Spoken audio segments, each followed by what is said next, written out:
Welcome to our podcast tonight. It's called Harnessing Happiness. I hope you all enjoy this podcast tonight. It's really all about how we can find and access the joy within ourselves.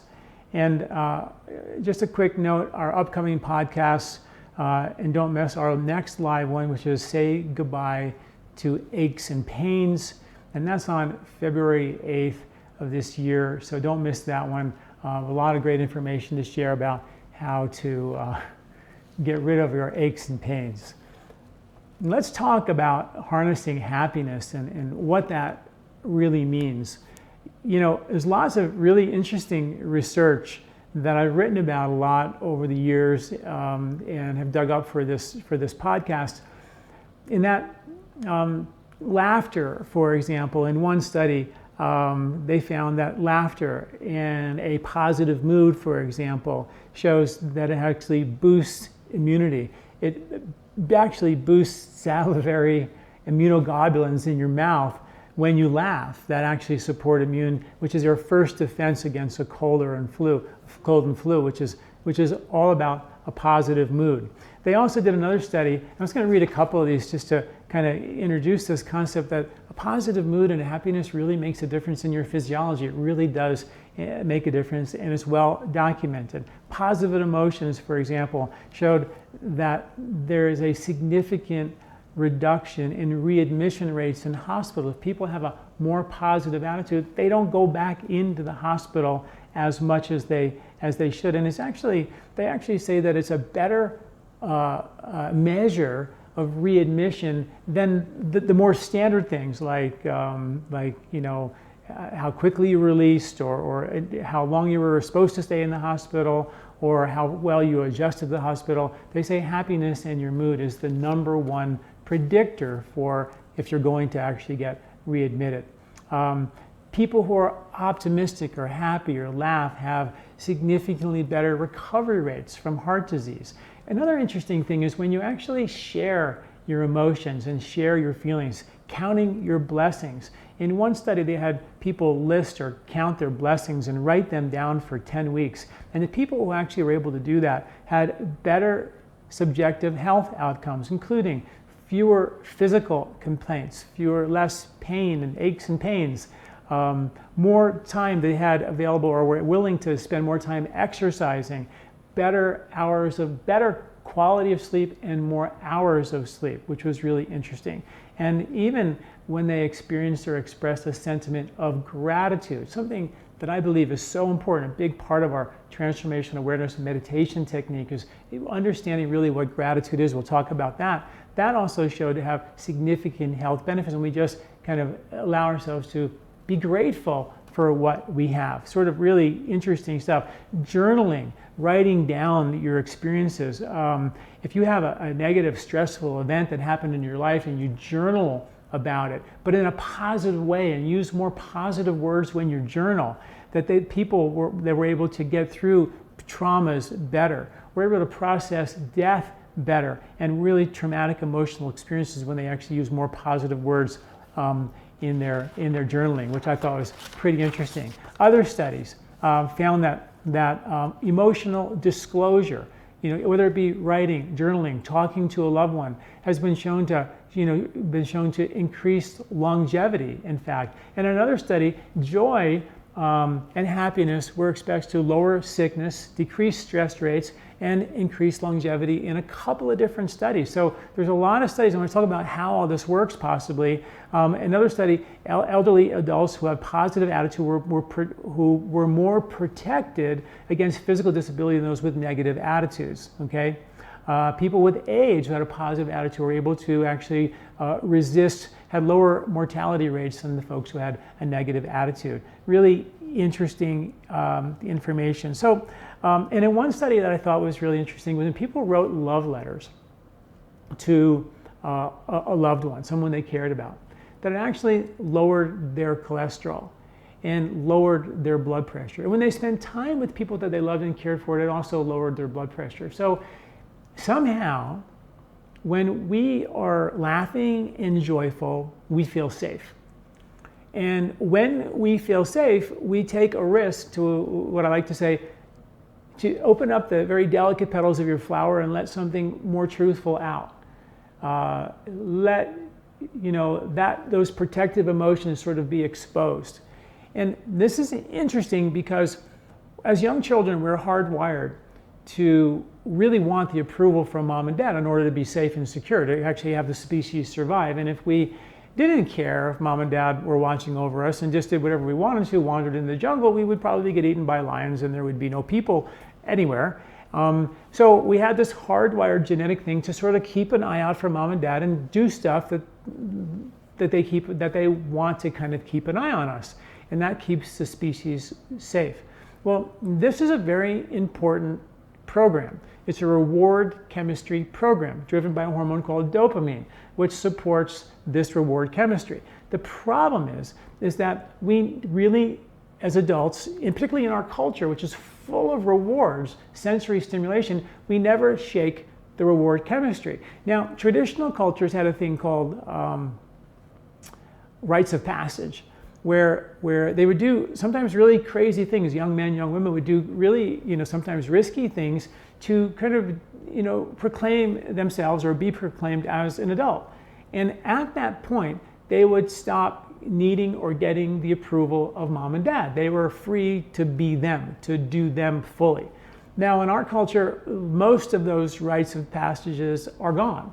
And most of us never really get the message to free ourselves from this need of approval. We just replace mom and dad with other sorts of approval, whether it be toys or a girlfriend or a boyfriend or a cup of coffee, which is a stimulant, which is sugar, shopping.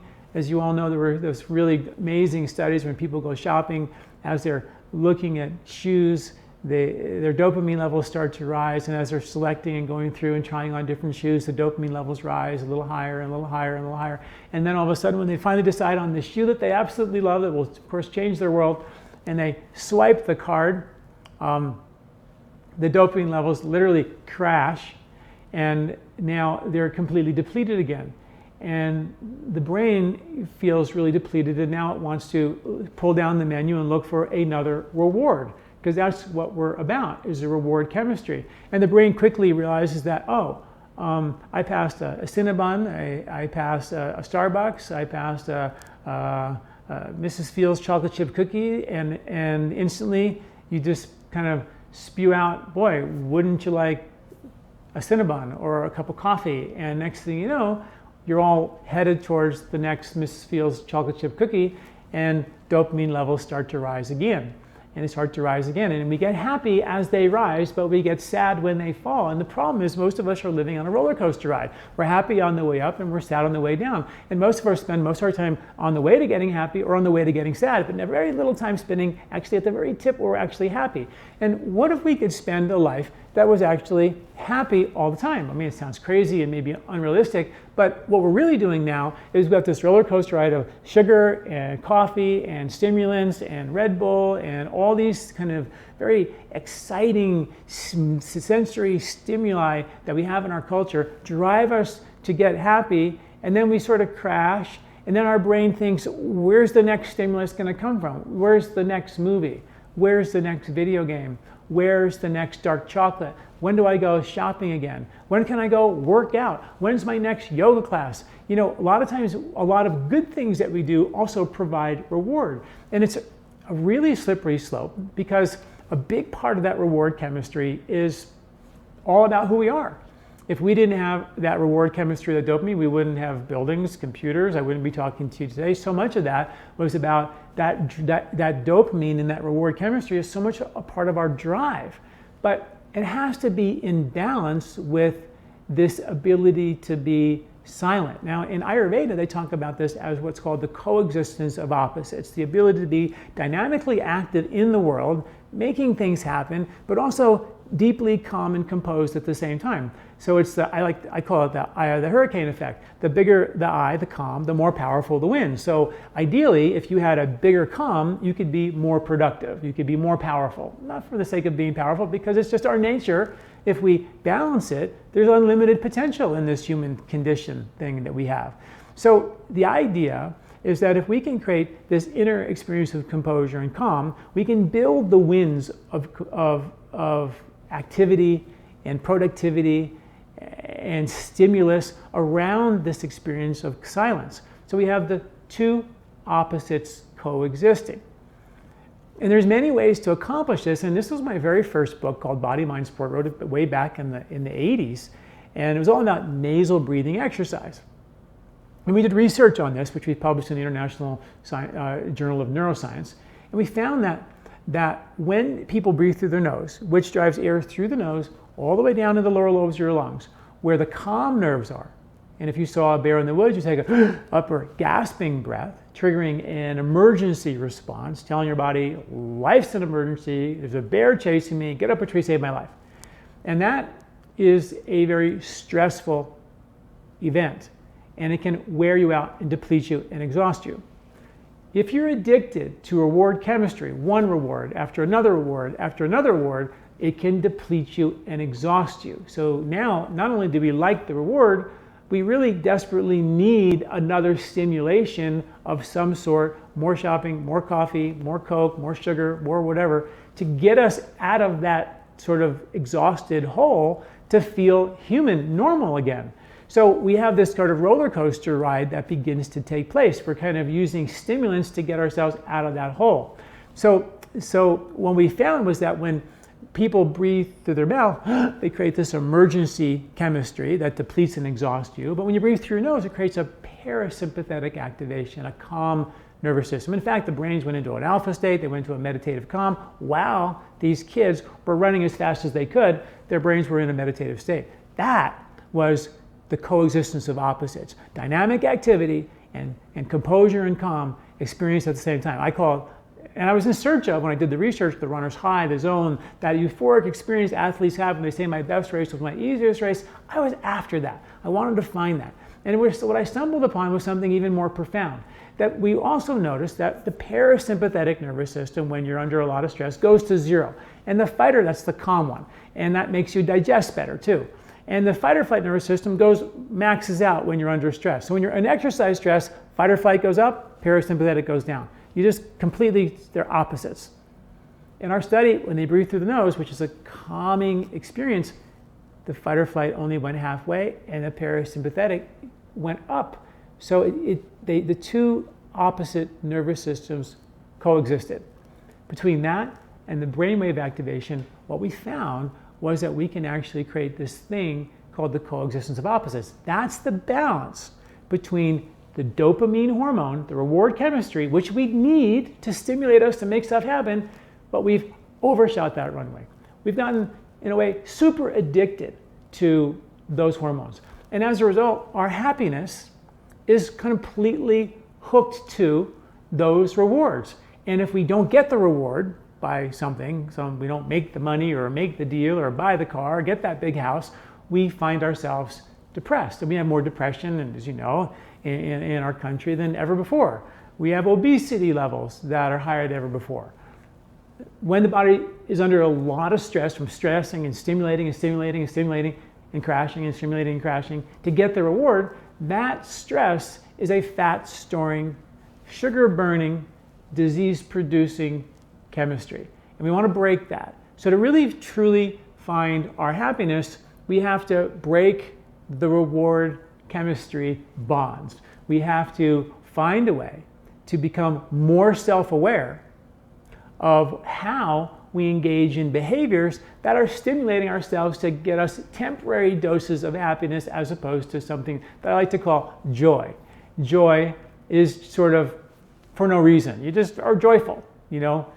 Happiness sometimes happens when good things happen, you know. Your happiness is based on what's happening. Stocks go up, you're happy. Stocks go down, you're unhappy. You know, you watch CNN, you get unhappy. We watch the news, you get unhappy. Because we are, believe it or not, there's an old Vedic saying that says, what you see, you become. And we now know, we have good science to prove that what you see and expose yourselves to your senses, particularly visually on TV or what you hear, directly affects who you become. It affects, in a very intimate way, your microbiology, which makes up 90% of the cells in your human body. And if you stress them out, those microbes get super stressed out in your gut. They send a message through the gut-brain axis to your brain, and the brain goes, whoa, there's a bear coming, there's a bear chasing me, this is stressful, so I need to store some fat, crave some sugar, and tell everybody in this little human planet of mine that life's an emergency, and get stressed out. And that accelerates aging, accelerates the disease process, and is something that we are beginning to see more and more of. A lot of chronic degenerative diseases. Luckily, we have a lot of medicines, sort of band-aids, that patch people up so they're sort of living longer, but it's like what we call dependent longevity. People are living longer, but they're dependent on medicines. They're not feeling wonderful. They're living sort of not a wonderful long life. They're living a longer life, but not what we call harnessing happiness, okay? So the other hormone, as you know, probably, is a hormone called oxytocin, linked to longevity, linked to better health, linked to happiness, linked to joy. Unlike dopamine, it's a hormone that, dopamine, the more you stimulate it with like a cup of coffee, if you want to get the same high, you need a double shot, or you need another cup of coffee, or you need more sugar. If you are watching a movie or a video game, you need more time, another movie, another video game. You keep ratcheting up the stimuli to trigger that same dopamine reward chemistry. So the more you stimulate the dopamine receptors, the more intensely you need to stimulate to get the same juice. Oxytocin is completely the opposite. Oxytocin is a hormone that once you stimulate it with love and touch and bonding and caring for others, you make more and more of it. The more that you love, the more oxytocin that you make. And the more that you give, the more oxytocin that you make. There's no limit, it seems, according to the science, to how much oxytocin that you can make.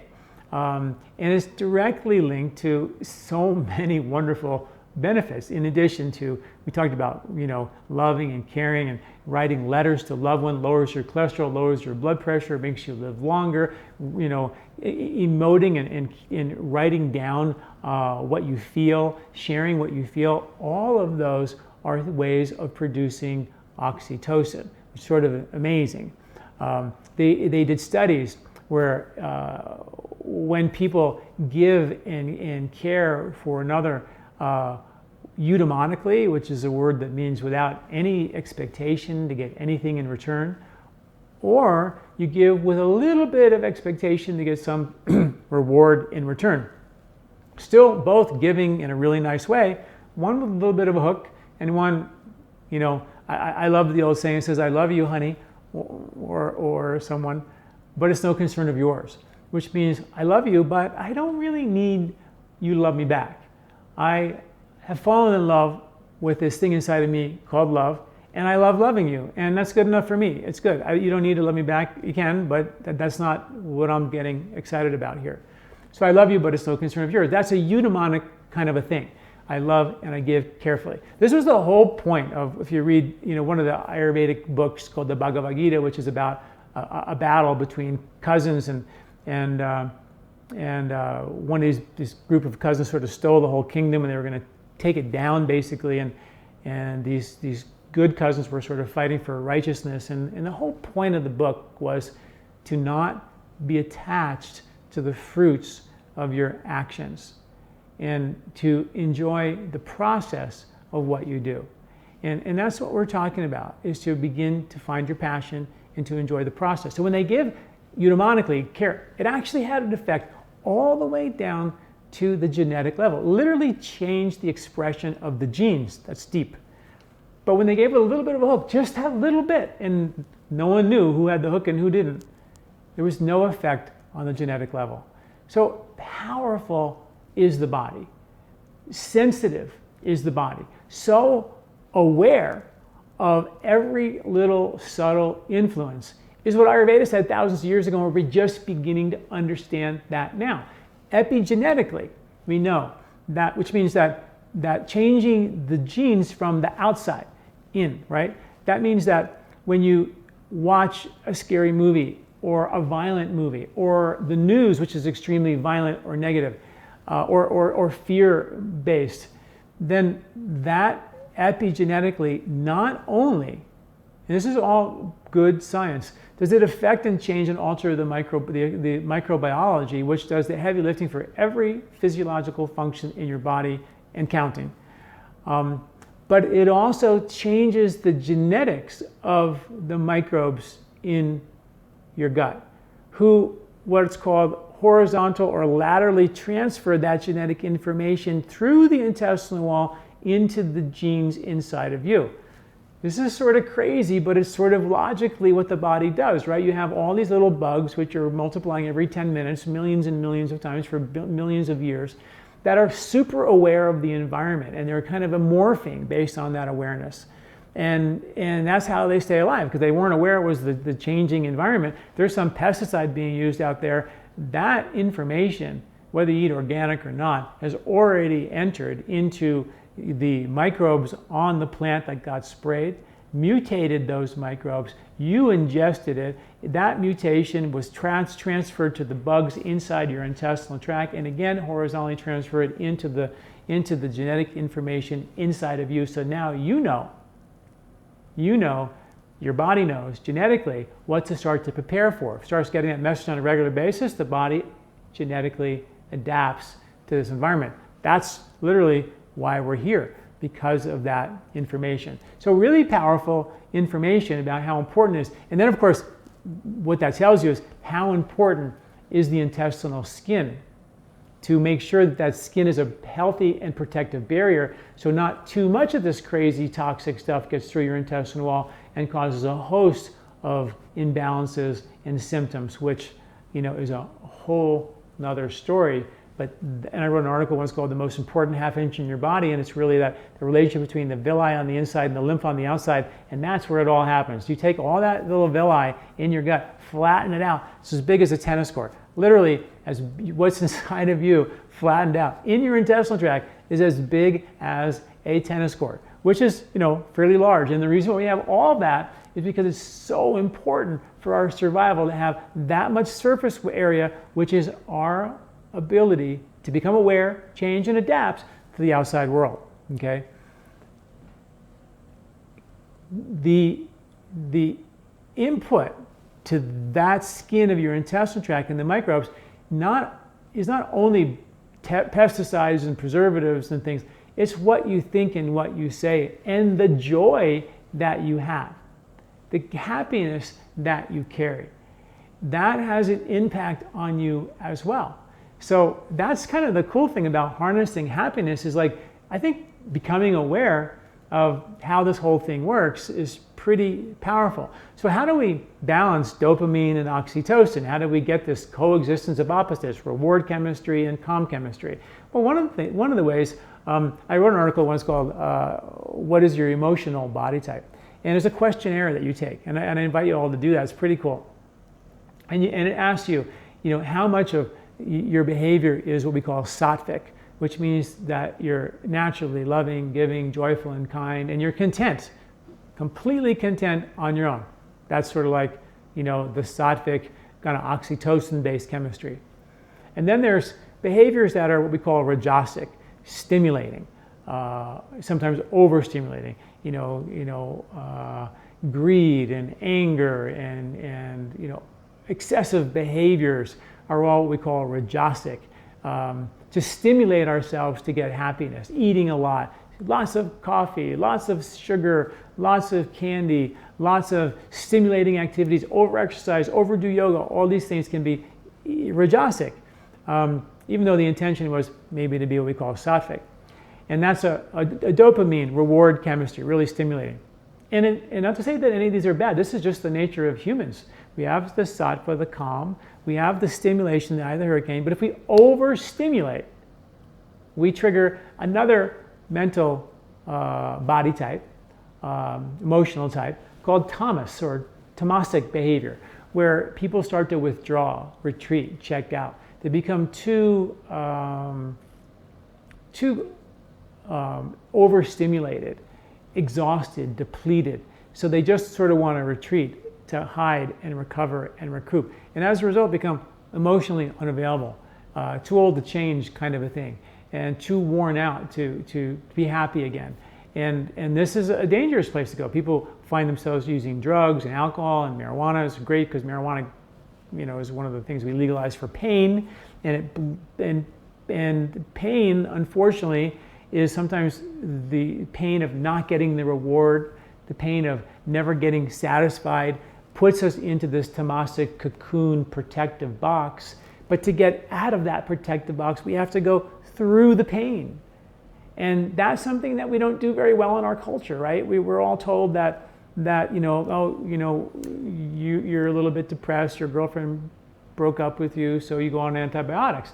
I got dumped regularly and never went on antidepressants, rather. I just had to suck it up, and deal with it and cry and stuff. And the thing is that that's good for us, is to go through that pain. Heard all these very successful people saying, if it wasn't for all my failures, I wouldn't have been a success. Yes, those are absolute Vedic rules for success, but more importantly, for happiness, is we must be willing to go through the pain. There's an old saying that the pain and the fear are directly across from the bliss. And the reason for the pain and the fear is to get your attention. So you can go to the pain, through the pain, access who you are, and then let who you really are out.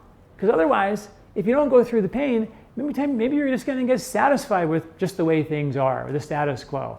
I don't have the most beautiful house on the street, but it's good enough. And we sort of begin to settle, as opposed to taking a look at becoming more aware of the protective emotional patterns we created as young children to navigate our crazy childhood to be safe and secure. What personality did you create? Did you become a class clown, a straight-A student? Who did you create to become safe and secure in your life? Who did you create? And are you still projecting that personality on the screen today as an adult? Are you still a control freak? Are you a straight-A student? Are you a perfectionist? Do you stress out if someone's coming to your house because you want it to be clean and that's what people would think of you, and you're super worried about what people think of you? This is a big thing. We spend how much energy worrying about what people think of us. And we spend so much time trying to create some image that they will like. And this isn't happiness. If they like you, you're happy for like 5 minutes, and then you want them to like you even more. Or then you have to go see them again and continue to hold up this sort of facade of perfection so they continue to like you. Otherwise, they're going to not like you if they ever see the real you, right? It would be terrible. But you got to remember, this is just that childlike behavioral pattern of needing to be approved of, right?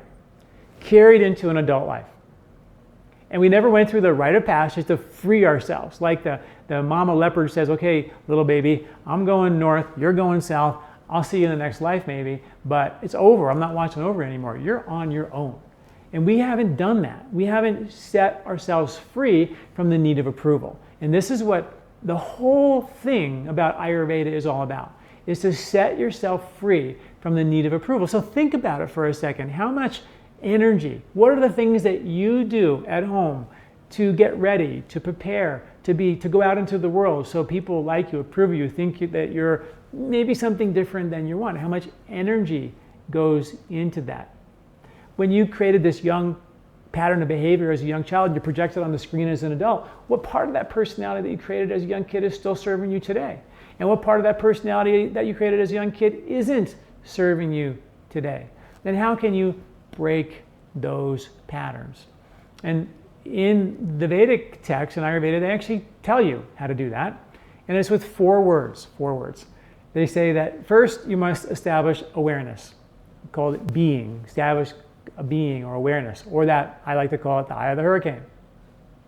Then they say you must perform action. So it's 4 words. Actually, in Sanskrit, it's yogastha kuru kamani. Establish being, perform action. Pull back the bow, nothing's going to happen until you let the thing go, right?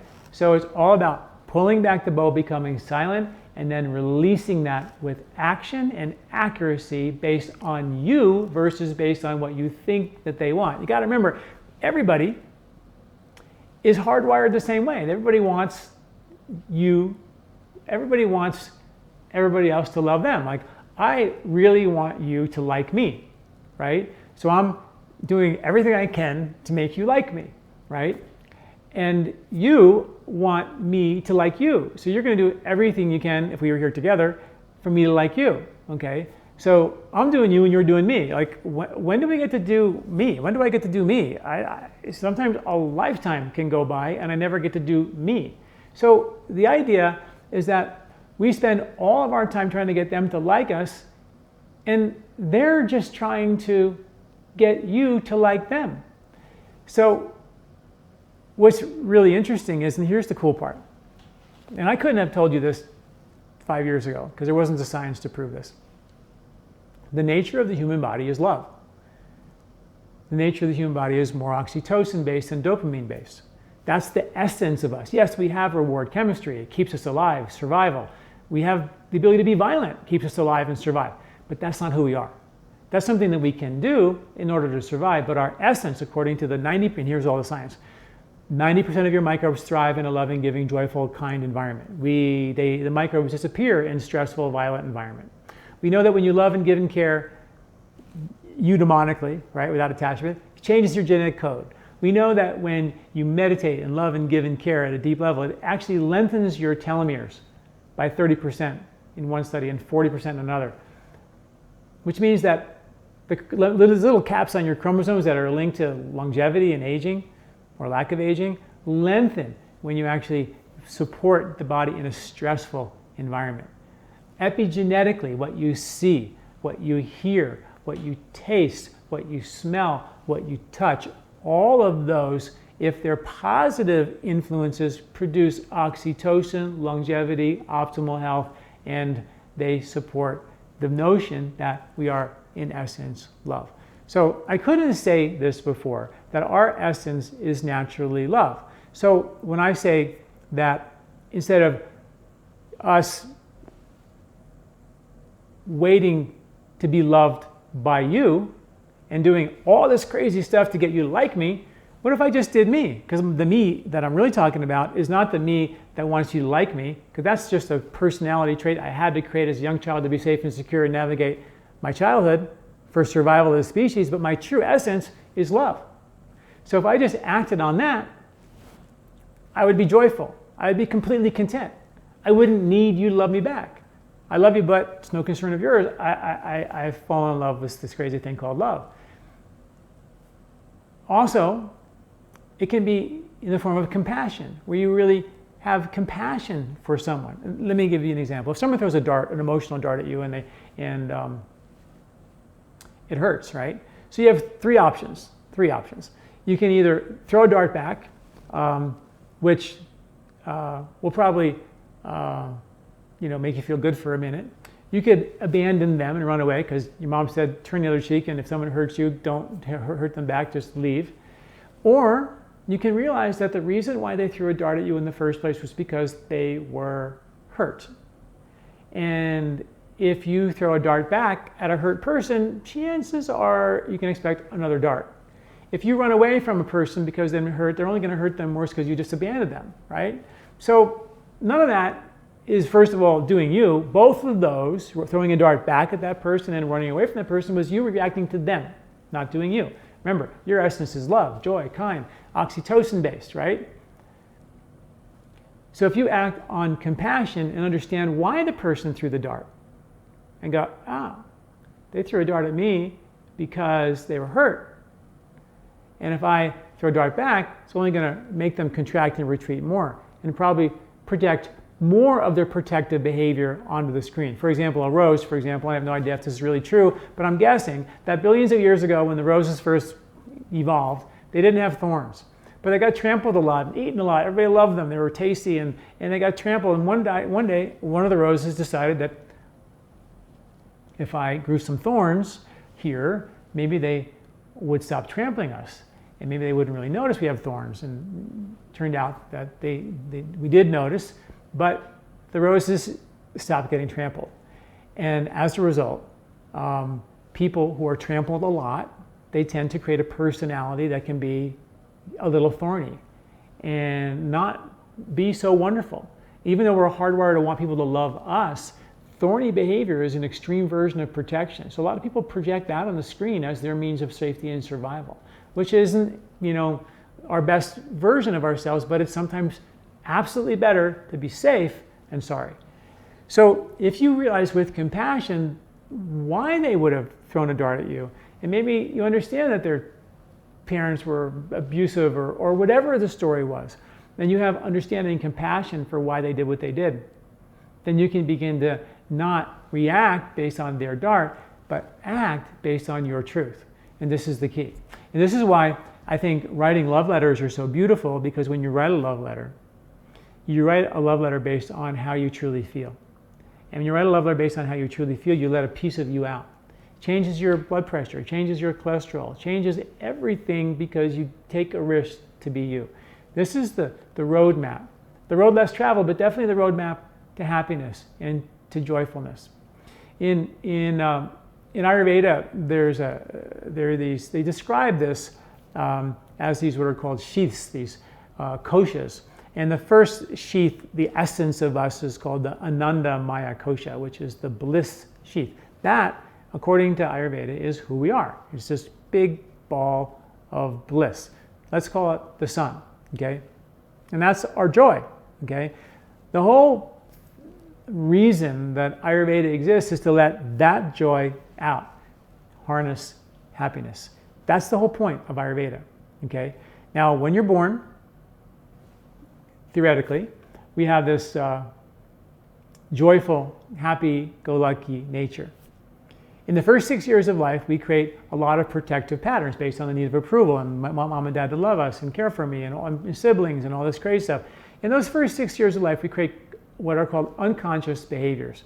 And as an adult, this is crazy, but those unconscious behaviors make up 95% of the things we think and do and say.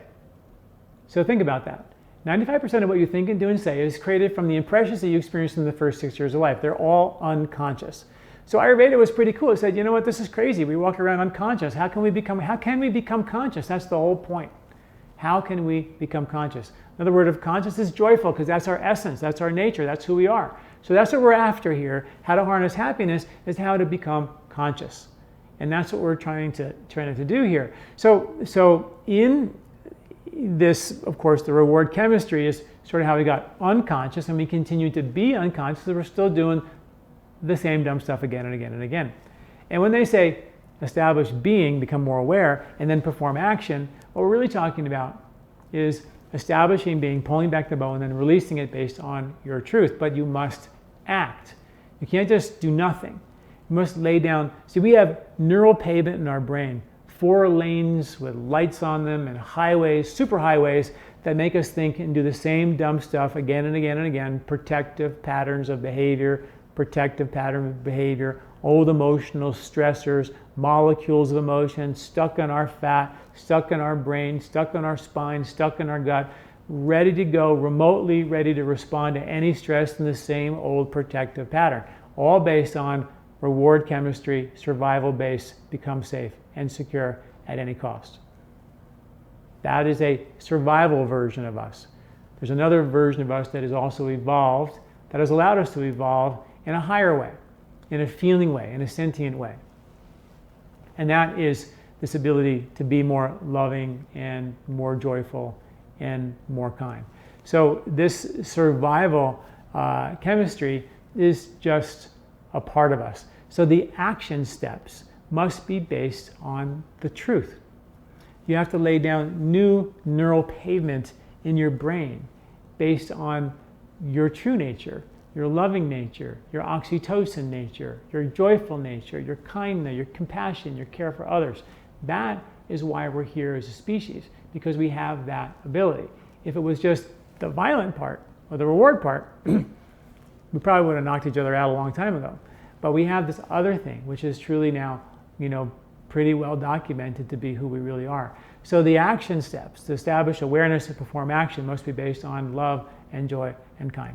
And I talk about that as random acts of kindness. You're looking for ways to express joy.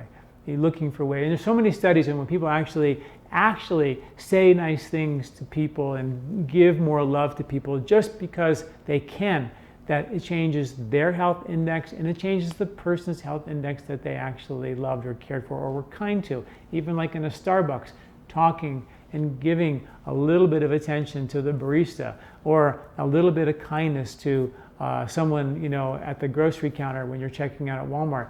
Doesn't take much, but just to reach out and open the petals of your flower and give a little sunlight.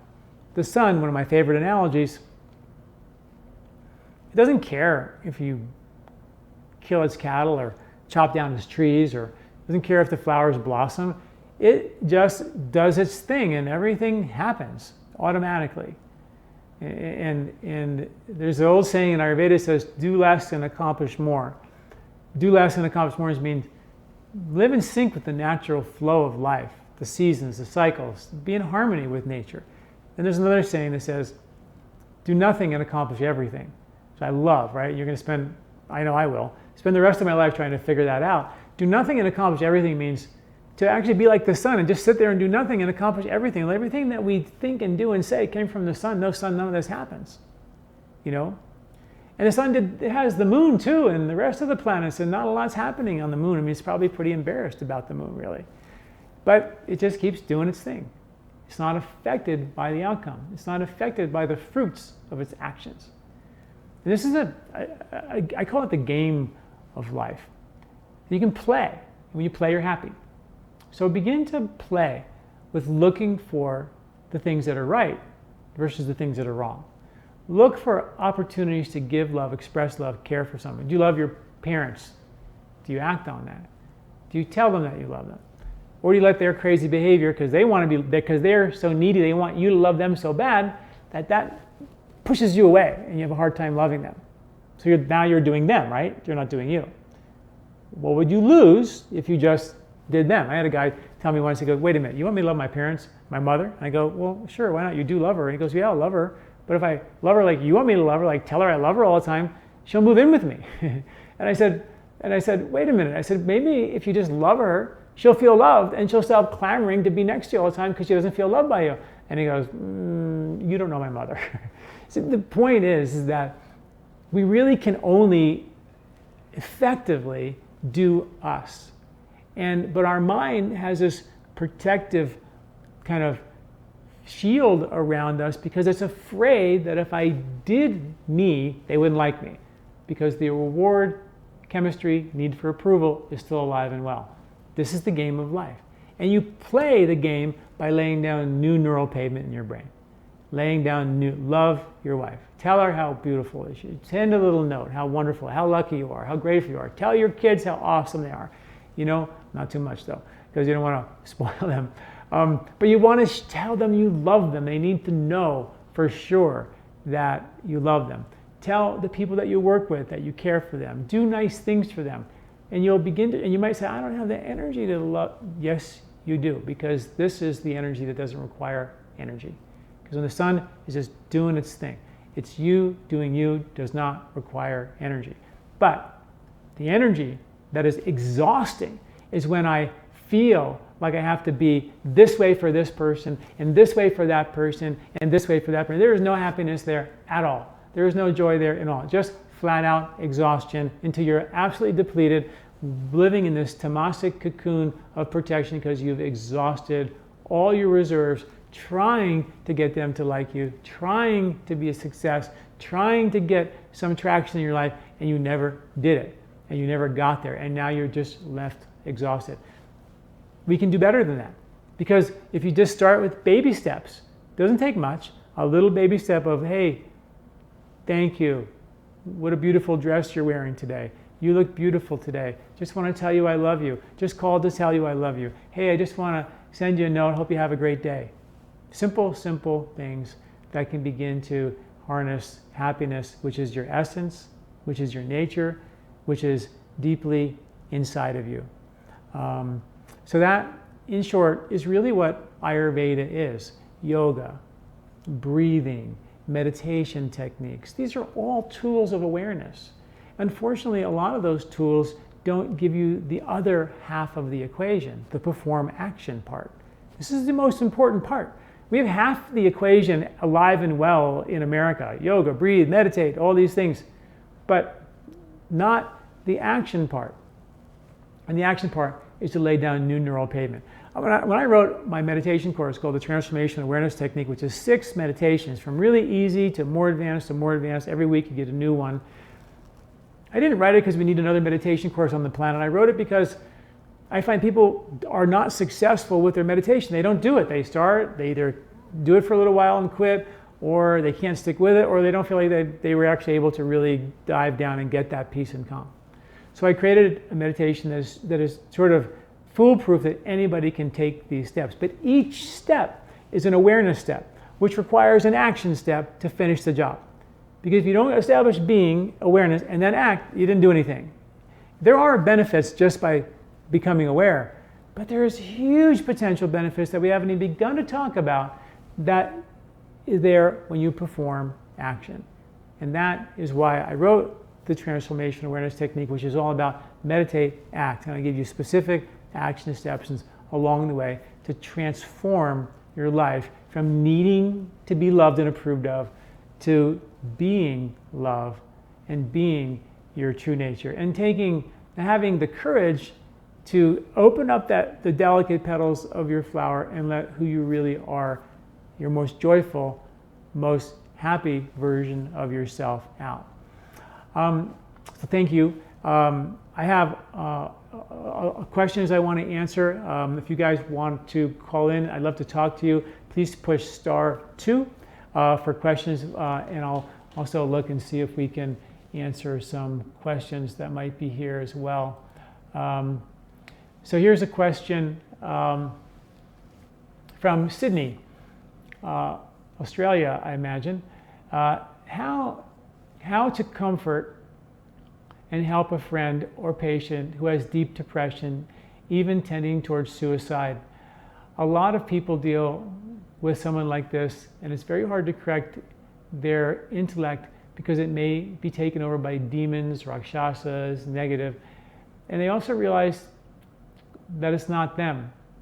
Even people who have a good diet, doing the daily routine, does Ayurvedic treatments affect them? And I think when you talk about someone who's gone, like we did, from sattva to rajas stimulation to this tamasic world, and we stay in this cocoon, it can be very, very depressing, even suicidal. From here, for some people, it feels like I'd rather sort of check out than have to go through, this pain to get back to rajasic and to find some peace and calm and some joy that exists there in my sattvic place.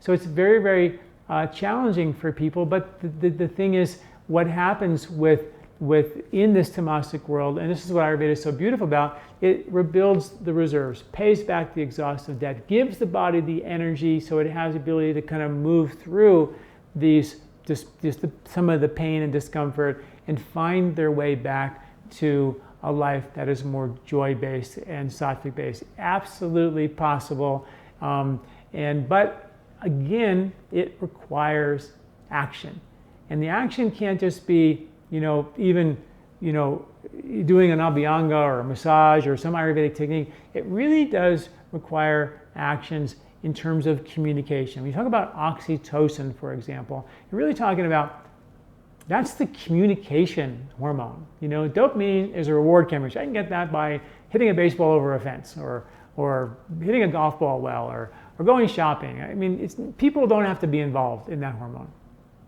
And a lot of times, sort of why our culture is going towards being more kind of loner-based and doing things on their own and less community-based, which unfortunately is not good, because that's who we are. Because oxytocin requires people to love, to touch, to care, to give, to joy.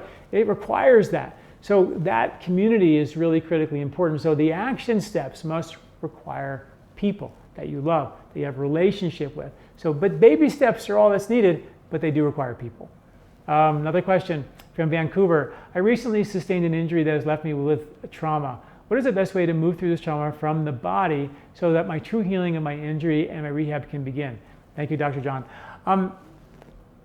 This is interesting, and so many books have been written about the mental and emotional component of trauma, that is both mental and emotional, but also how it can affect us physically, and how pain in the body, again, is just an opportunity to go through.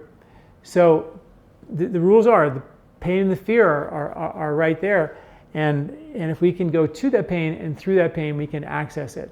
Not to say that you shouldn't do physical therapy, you shouldn't go see your good chiropractor, you shouldn't go get massage and take care of your body as structurally as possible.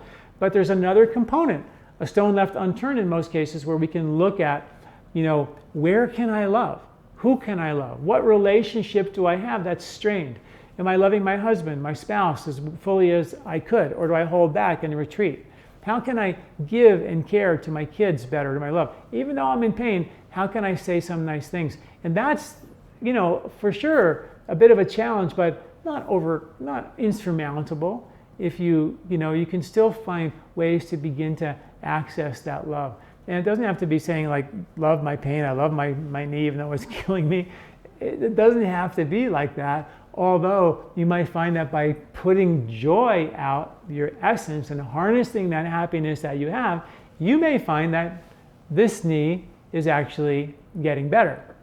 And I've had that happen so many times. I can't tell you, my book, Body, Mind, Sport, people just started breathing through their nose and walking and getting prana and life force in the body. They created awareness. And this is the whole point of Ayurveda and yoga, is yoga makes the density of the body less. Breathing drives that prana, life force, into the cells. The body becomes more aware. Aware of what? Aware of the difference between the truth and the non-truth. The love, the joy, and the pain. And then once you become aware of that, the body's going to naturally choose the pain. It sort of happens spontaneously, but it does require us to engage, to lay down new neural pavement. Pretty neat, actually, neat stuff. From Toronto, I have recently been diagnosed with PTSD. Do you have any Ayurvedic recommendations? Absolutely.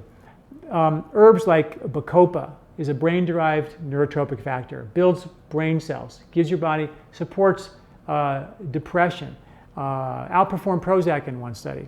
Another herb, turmeric, classic herb.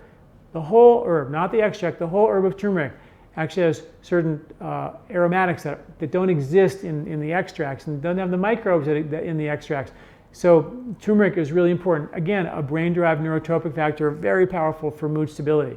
Herbs like ashwagandha, powerful, rejuvenative, adaptive, and helps your body adapt to stress. My point here is we first must pay back the exhaustive debt, put the gas back into your tank, so then you have the energy to be calm, right? So if you are and I can't imagine, post-traumatic stress, there's a level of depletion and exhaustion. You got to pay back that debt. And once you have a little gas in your tank, then you can do some of the things that I've said. So those are things: bacopa, ashwagandha, turmeric, brahmi, which is called Centella asiatica, all powerful herbs to really deeply rejuvenate. And then from there, you can make some really powerful changes. From Marietta, Georgia, how can you possibly teach very young children to act with compassion instead of reacting when they are hurt without compromising their safety? I really believe, and I've got 6 kids, that kids model behavior. That's a fact. I've watched that for a long time. And if you model that behavior, they're going to do that. You know what I mean? And yeah, there might be a time where your kid gets into a spout and throws something, but if they throw a rock back at a kid who threw a rock at them, they're probably going to come to you crying because they just threw a rock at a kid. It's not going to make them feel good. And so I think it's important for us to model behavior for our kids, which are loving, joyful, and kind is the first thing that we do, and not judging and reacting to others. And then also, when you do have a situation where they throw a rock, and and even though it may have been validated that they did that in their own self-defense, they still don't feel good. And pointing that out and saying, that doesn't make you feel good to throw that rock back. But maybe it was required for your own safety. I understand that, but explain that to them so they walk away really understanding that there's 2 sides to this coin. There's the survival side, but there's also the love, which is the more truthful and the essence of who we are. Keep reminding your kids. And how they really get to know that, kids-wise, I'm a big believer in this. They have to be absolutely convinced that love is unconditional. That their attention and the love they get from mom and dad can't be conditional based on approval. Can't be conditional based on getting straight A's. It has to be something that they get because it's the essence of you expressing and communicating with the essence of them. It's a true love thing. And nothing touches that bond of love and trust and safety. If that's in place, your kids are going to be fine. But sometimes we have to do a little backtracking to get that, because a lot of us have been, built and grew up with conditions, and we unknowingly set them up for our kids, and it's very, very hard to do. But having the awareness of it is a great game to play. It's a game of life. Let's see what else we have here. I'm going to go over and listen to some phone calls if we have any on the phone, and press star 2 for that if you like.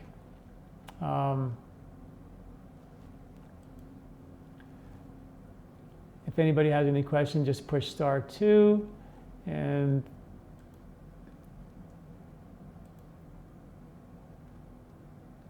one more question is, how do you approach a loved one who is not improving, who's not interested in improving the flat mood that he's usually in? Someone that does not accept to be touched, does not know how to laugh. How do you deal with that? I love that question, and there's a big answer to that. I oftentimes say we're married to a rock or a flower. And if the sun shines on a rock, this rock just takes the sun and takes it and takes it and takes it and takes it, and nothing really happens. The rock gets warm, but then nothing happens. If the sun shines light on a flower, the flower feels safe enough to open the petals of its flower and blossom and become itself fully. And then the flower will even follow you around the sky, actually, and have a relationship with you. If you have given yourself fully to the rock, and the rock does nothing with it, the sun doesn't stop shining on the rock. It continues to love the rock forever. But it has a relationship with the flower. And it might be time for you to realize that I don't have a relationship, an interactive relationship with the rock. I love the rock's broken, I did everything I can, I gave myself fully to that rock, but it really didn't really happen. So it actually might be time for you to move on, and then through that experience of realizing I didn't just shut them off and make them wrong and throw them out, I've actually experienced that my nature is love, and I'm going to continue to love that person. But I might have a relationship with a flower someday. The tricky part of that is that, did you really give yourself fully to the rock? Did you give yourself fully to the rock with the expectation that the rock would change? That's a hook. That's not what we call eudaimonic love. That's a hook with an expectation, and they feel that expectation. They will feel broken. They will feel like you're loving me with the expectation that I change because you don't like the way I am. It doesn't work.